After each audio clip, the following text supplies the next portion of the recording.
कल मैंने आप लोगों को एक वाक्य दिया था और मैंने कहा था कि इस वाक्य पर हम चर्चा करेंगे। वाक्य था author and philanthropist Sudha Murty who appeared Kapil Sharma show. देखिए, इस वाक्य का अधिकांश लोगों ने इसी तरह से इसी क्रम में किया है। ऑथर एंड फिलैंथ्रोपर को पहले किया है, लेखिका और फिलैंथ्रोपिस्ट के लिए कई शब्द जो भी शब्दकोश में है लोगों ने सुझाया है।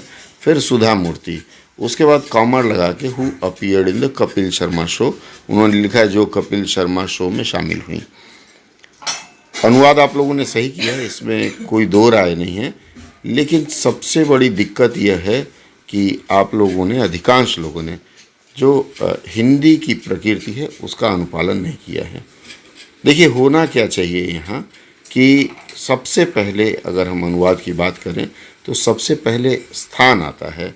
तो स्थान कहाँ है? स्थान में ये कपिल शर्मा शो है, यह स्थान है, तो इसे हमें पहले रखना चाहिए। होना चाहिए था कि कपिल शर्मा शो में पधारी। यहाँ ऐसे भी नहीं करेंगे कि जो लेखिका वहाँ पधारी थी, इस तरह का वाक्य नहीं लिखेंगे। आपको लिखना होगा कपिल शर्मा शो में पधारी। अब ऑथर के लिए लेखिका आपने लिखा है, फिलैंथ्रोपिस्ट के लिए कुछ लोगों ने लोक सेवक, कुछ लोगों ने सेवक, किसी ने परोपकारी लिखा है, कुछ लोगों ने जन सेवक लिखा है, वह भी मैंने यहाँ दे दिया। वास्तव में चूँकि वो समाज सेवी थी, समाज की सेवा करती थी, जो भी फिलैंथ्रोपिस्ट होगा किसी न किसी रूप में, चाहे पैसे देके चाहे जैसे भी हो, समाज की सेवा कर रहा है, तो इस वाक्य में आपको समाज सेवक लिखना था।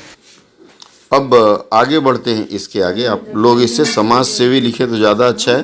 फिर उनका नाम सुधा मूर्ति। रिकाउंट्स का मतलब होता है याद करती हैं, मतलब पुरानी बातें उन्हें याद आ गई। लेकिन जब आप वाक्य लिखते हैं तो फ्लो बहुत बढ़िया जाना चाहिए, साधारण ढंग से जाना चाहिए और एकदम सरल होना चाहिए। तो यहाँ ने बताया कि बहुत अच्छा शब्द है। उसके बाद आगे है कि how an immigration officer refuse to believe her residential address.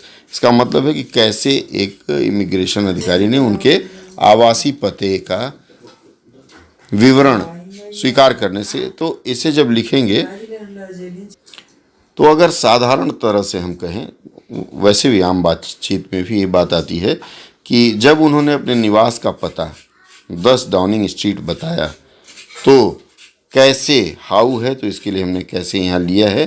कैसे एक प्रवर्तन अधिकारी, प्रवर्तन के लिए आप और भी कुछ लिख सकते हैं इमिग्रेशन के लिए, लेकिन प्रवर्तन सटीक शब्द है।